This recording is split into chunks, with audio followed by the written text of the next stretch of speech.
Hello and welcome to episode 115 of Driver's Seat Blog Radio. As always, I'm your host, David G. Firestone. I'd like to apologize for the throwaway episode last week. I felt like crap, my voice was shot.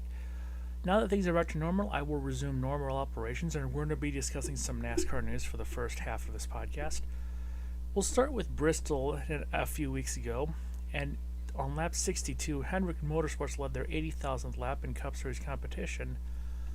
I'm going to read this is from the JSK article linked in the description.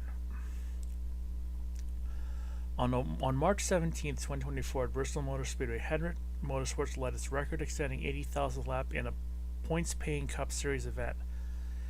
This milestone was reached by Chase Elliott, driver of the number 9 Napa Auto Parts Chevrolet Camaro, on lap 62 of the race. Founded by car owner Rick Hendrick in 1984, Hendrick Motorsports is the winningest team in Cup Series history and is celebrating its 40th anniversary in 2024.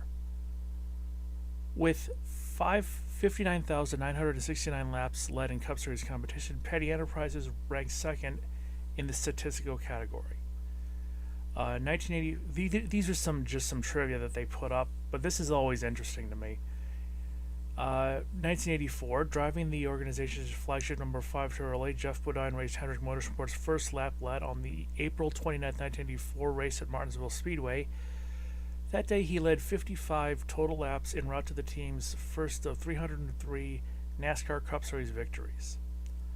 Going the distance, Hendrick Motorsports has led 80,000 Cup Series laps for a total of 105,322.599 miles. The distance of it is equivalent to more than 4 trips around the world, or 210 round trips to the International Space Station. Hendrick Motorsports' most led laps in the season came in 2021 when it recorded over 4,119 over the 36-race Cup Series schedule across 40 full seasons of the Cup level 1984 to 2023. The team's fewest number of laps led, 414, came in 1982 when the series ran 29 points-paying events. Hendrick Motorsports has led more than 1,000 laps in 30 seasons, more than 2,021 seasons, and more than 3,007 times, and more than 4,000 twice. At California Speedway on February 27, 2005, Kyle Busch became the youngest driver to lead a Cup Series lap for Hendrick Motorsports at 19 years, 9 months, and 25 days old. Mark Martin stands at the oldest, leading at Talladega on October 23, 2011, after 59 years, 9 months, and 14 days. Both drove the number 5 Chevrolet for Hendrick Motorsports. Most in a race. Although the team did not go to victory lane, Hendrick Sports led 443 laps at Martinsville on April 1, 2012, its highest ever total at a Cup Series event. Hendrick Motorsports has led Cup Series laps in 21 different states across the country, with the most coming in the Commonwealth of Virginia, 15,086, and the fewest in Wisconsin, 75. It has led more than 7,000 laps in 4 states: Virginia, North Carolina, Delaware, and Tennessee. Team owner Rick Hendrick grew up in Palmer Springs, Virginia. A total of 29 drivers have led at least one NASCAR Cup Series lap for Hendrick Motorsports, including 16 who have led more than 1,000. With nearly 25,000 laps led, 4-time Cup Series champion and current Hendrick Motorsports Vice Chairman Jeff Gordon has contributed the most of any driver. Gordon dominates the list of Hendrick Motorsports lap-led milestones, having notched his 10,000th, 20,000th, 30,000th, 40,000th, and 50,000th. The team has now reached 3 10,000 lap milestones: 10,000 in 1983, 30,000 in 2003, and 80,000 in 2024. Hendrick Motorsports has led on 35 different NASCAR Cup Series racetracks, with the most laps led coming at Martinsville. The team holds the record for laps led at 21 different venues. The only track where Hendrick Motorsports has not led a lap is the Chicago Street Race, which held its annual event in 2023, end quote. Now again, I just like little bits of random trivia, and Hendrick Motorsports is very good at coming up with these kind of things. So, besides Petty Enterprises and Hendrick, I wanted to see who were some of the other top lap leaders. I'm gonna put on a screen just right now. I did this on Racing Research. I'm gonna pull up who has what and what how many laps they've led, how many total laps they've run, and the percentages of laps that they were leading, and that is as follows.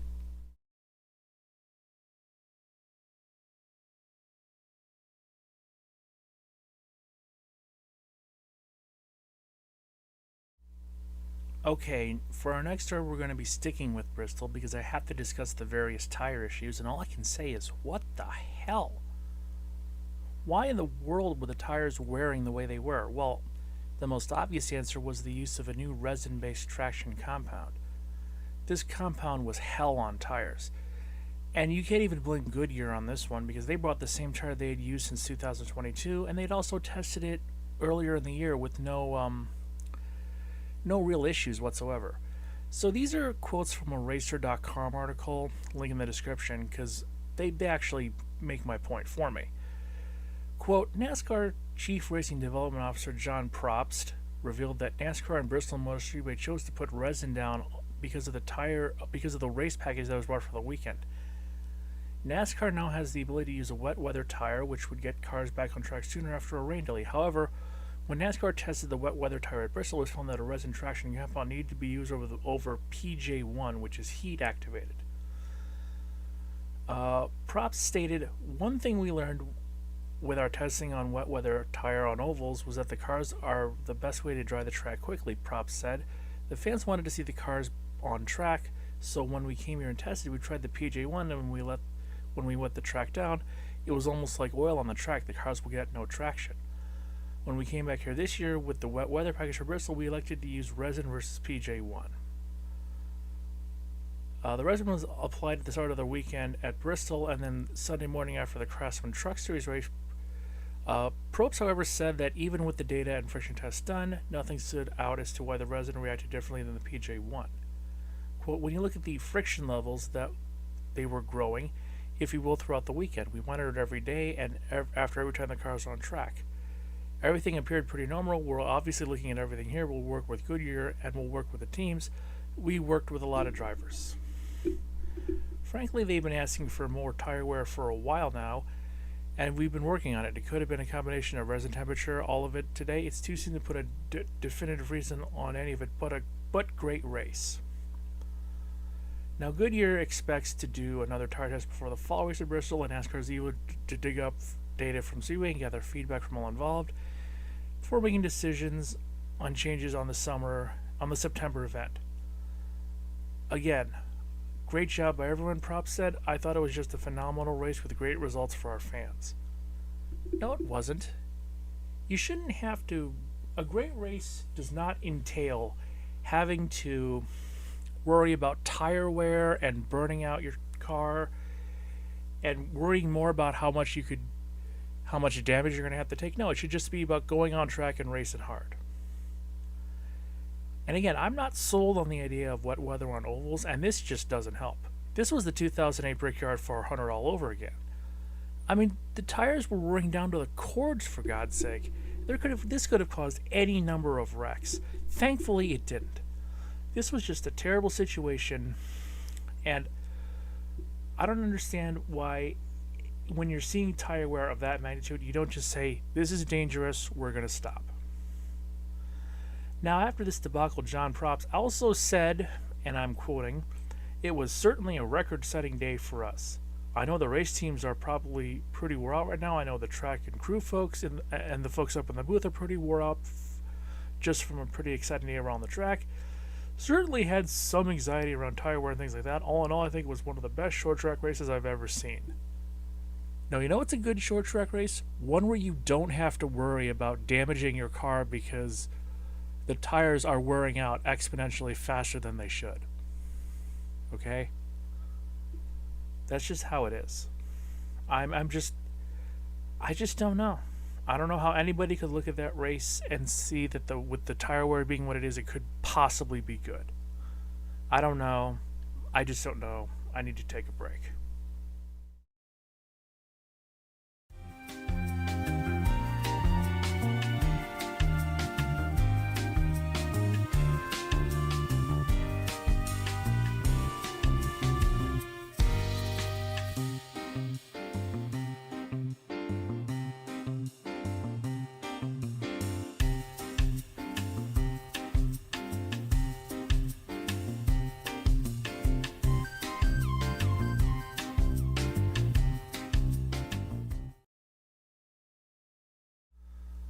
Welcome back. Unfortunately, I didn't get to talk about the IndyCar Thermal Challenge last week, and I had a lot to say about it. But as happens sometimes, someone else can say exactly what you want to better than you ever could by yourself.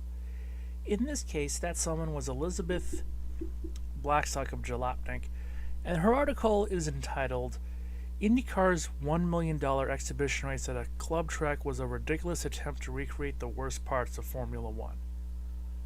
I did edit out a lot of it because there was a lot of it that I didn't think was necessary for what I needed to say, but I will bring it up at some point. And the subheading is, quote, "No fan should be forced to watch a glorified test session dressed up as an opportunity to attract investors." So the article starts, quote, "The Thermal Club $1 million IndyCar exhibition is a perfect exemplar of the sport's current misguided approach to growing its own profile. Thermal Club is an exclusive gated community for the kind of rich people who would love having a racetrack in their backyard. The track is lined with luxury villas and costs a minimum of $5 million to buy the package deal of a membership, house, and lot. But if you're the kind of person who lives in a multi-million-dollar home overlooking a racetrack, then you're probably the kind of person who already has a multi-million-dollar luxury car collection, and you're probably not super concerned about money. One of the club's several layouts, a 3.067-mile FIA Grade 2 track, was selected to host the Thermal Club $1 million IndyCar exhibition. Effectively, this was intended as to be a sort of all-star race with a series of 10-lap heat races, narrowing the car down to a 12-car, 20-lap final that featured a 10-minute break at the halfway point. The winner of the final would take home $500,000, not the advertised $1 million. If the whole concept sounds perplexing for you, I got bad news. The execution was worse. First, let's look at the strange nature of the event in the first place. Its timing. 2 weeks after the opening race of the IndyCar season in St. Pete, but about a month before the subsequent race in Long Beach is confusing. The hype for the season has barely begun. As a result, Thermal mainly felt like a hastily organized attempt at maintaining momentum during IndyCar's start and stop beginning in 2024. Furthermore, the race took place after a 2-day open test session at Thermal, making it feel as though IndyCar simply couldn't wedge in enough preseason testing and needed to turn this into a post-St. Pete test into something more compelling. Then came the supposed $1 million prize. About 3 weeks before the planned running of the Thermal event, I heard from two insiders that the series had struggled to raise the necessary funds. As a result, the $1 million prize for the winner was reduced to $500,000, not ideal considering the fact that IndyCar had intended its drivers to race all out and potentially damage their cars for what could potentially be no financial gain. Just look at Roman Grosjean's frustration after being wrecked in the first heat race during a post-collision interview. He said, "Who's going to pay for the damage? We come here with no points on the line, we do nothing wrong, and the car is completely smashed. What is that? It's not what I signed up for IndyCar for." Furthermore, the ticket packages were initially sold for a whopping $2,000, and when the series failed to sell out, why would it? It was forced to drop the price to $500 and issue refunds to the folks who had spent the big bucks on the event. Teams were pleased since they had also been forced to spend $2,000 just to bring guests to the track that weekend. The races themselves weren't particularly compelling. Drivers held back in an attempt to preserve their tires, but Thermal's narrow width also prevented a ton of passing. The 10-minute mid-final break was deeply confusing. One driver was disqualified from the final because his team miscalculated his fuel needs. Another had to withdraw thanks to a throttle problem.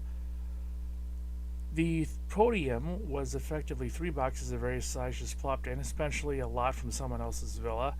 And before the event had even ended, Racer was also reporting that the event would need to be evaluated before IndyCar would confirm a return. I have a feeling that confirmation ain't happening. All the while, commentators were seemingly forced to mention the gorgeous amenities and explain what Thermal was over and over again. Townsend Bell was sent around the track to show off how rich Thermal's residents were. Now, as a longtime IndyCar fan, it was embarrassing to watch. It was like IndyCar decided it wanted to adopt the worst parts of F1, its ultra-exclusive mindset dedicated to attracting celebrities and forcing fans to pay out the nose for the pleasure of seeing a car fly by every now and then, without offering fans any of the benefits you get from F1. At least if I spent $2,000 on tickets to the Las Vegas Grand Prix, I could justify it as feeling I witnessed a capital E event. At Thermal, I'd rather spend a few $100 and drive the track myself, courtesy of BMW's Performance Driving School. The Thermal Club Challenge was a bad event for IndyCar, yes, but it's far from the first warning sign that the series has shown in the last several years. Rather, it's just the most egregious and public red flag we've seen yet. It was a farce. It was embarrassing to watch. It was also indicative of the direction IndyCar has been going for several years.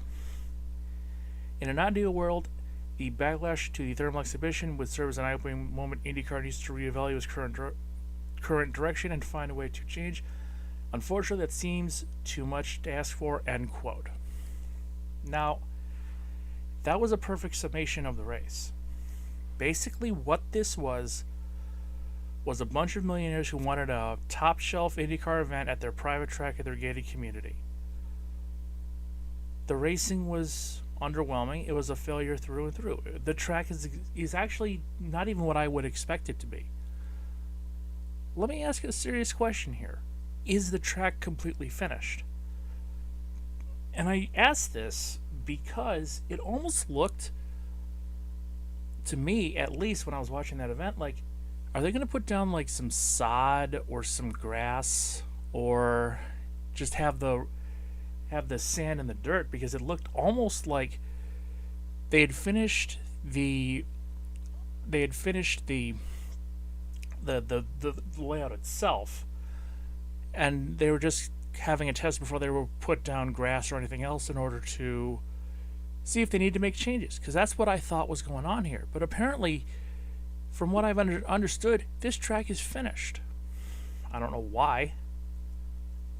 And the idea that IndyCar would come back to this, no.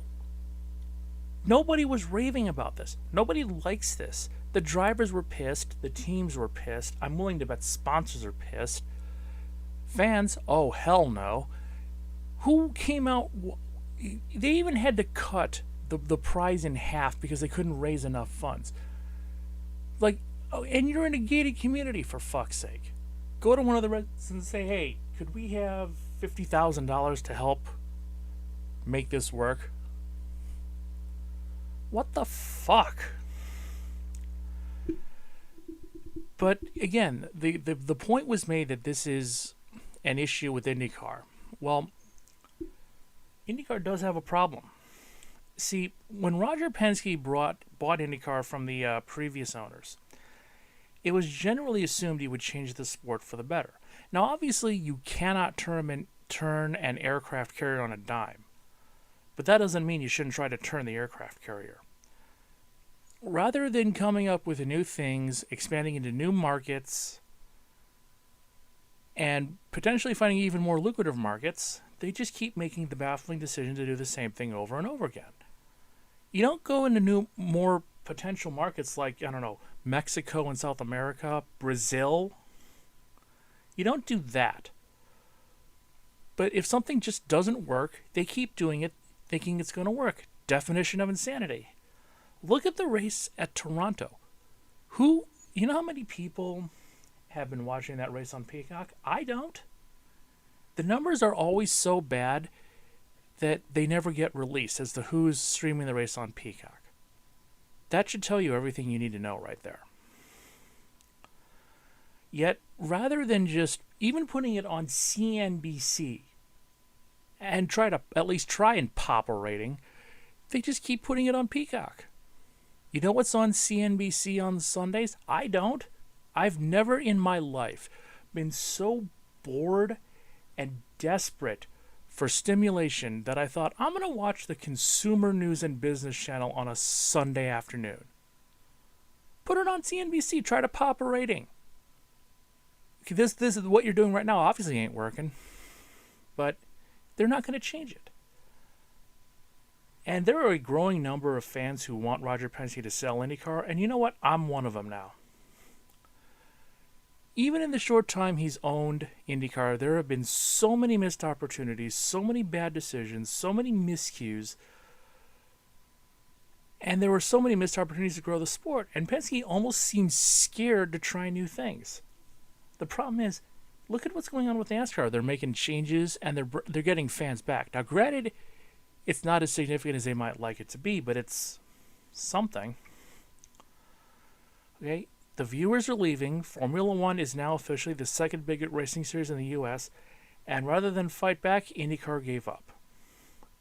IndyCar today finds themselves in a very, very, very precarious decision, and they have no one to blame but themselves.